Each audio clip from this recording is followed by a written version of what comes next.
kajingkan raja ki pulit ya ka yeng sa jong ujawet habib ubashna snyu usb kk bishnoy au kindiat sni menshwa ki don ki brio ki bala pentep ba kalaja haka jingle thok bat ki haka rukam ka bahe haka jing to kit lalap ya ka kerteng jong ujawet habib ukun jong u balangut ki brio ki ba kerteng u saifula ki pulit ki lapoi shadal hiringkat bat ka hukum talasi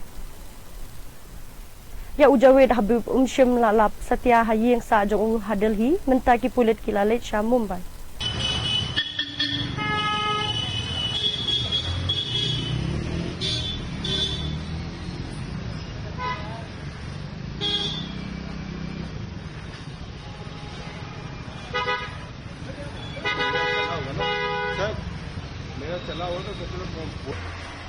Javed हबीब के खिलाफ 31 FIR के बाद अब संभल की police उन्हें अलग अलग ठिकानों पे ढूंढ रही है। आप देख सकते हैं संभल के पुलिस अधिकारी अभी यहाँ पे न्यू फ्रेंड्स कॉलोनी में आए थे और उनके घर पे सर्चेज किए गए, यानी छानबीन की जा रही है कि आखिरकार जावेद हबीब कहाँ है।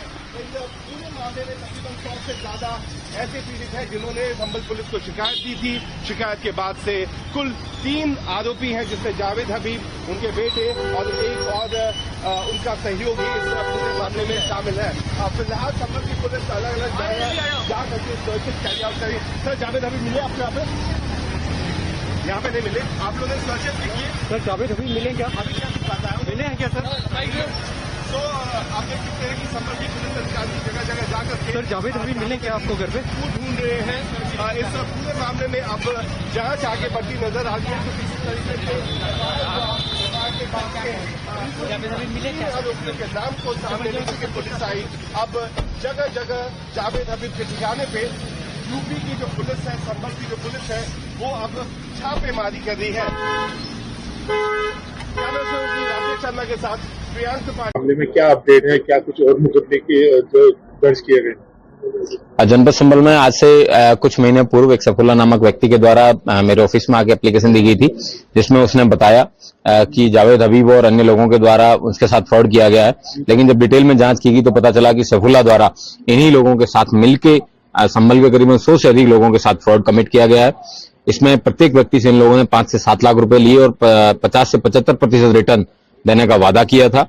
जब इन लोगों को 2-2.5 साल बाद भी एक भी रुपया नहीं मिला, इन्होंने अपने आप को ठगा सा महसूस किया। इन्होंने फिर सब लोगों ने थाना रायसत्ती पे आगे अपनी एप्लीकेशन दी, जिसकी जांच की गई। जांचों उपरांत अभी तक 25 मुकदमे 40 लोगों के द्वारा लिखवाए गए हैं।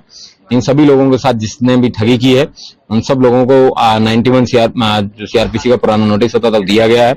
उसके साथ साथ इन लोगों को बताया गया कि इन्वेस्टिगेशन ज्वाइन करें। नहीं ज्वाइन करने की स्थिति में इनके खिलाफ विधिक कार्रवाई सुनिश्चित की जाएगी और 107 BNSS में जो प्रॉपर्टी सीजर का जो फाइनेंशियल फ्रॉड्स में जो प्रावधान है, उसका भी पुलिस के द्वारा उपयोग किया जाएगा और इन लोगों को पाई का जो हिसाब है वो इन गरीब इनोसेंट लोगों को जो इन्होंने पैसे ऐंठे हैं उनको दिलाने का प्रयास किया जाएगा। सर, अभी आपने बताया कि 25 मुकदमे दर्ज कर दिए गए, सर कौन उसमें नाम दर्ज किए? जो 25 अभियोग पंजीकृत किए गए हैं, जिसमें उसमें जावेद हबीब के बेटे अनौस हबीब, सैफुल्ला और अन्य जो कंपनी के डायरेक्टर्स हैं उनके नाम दर्ज है।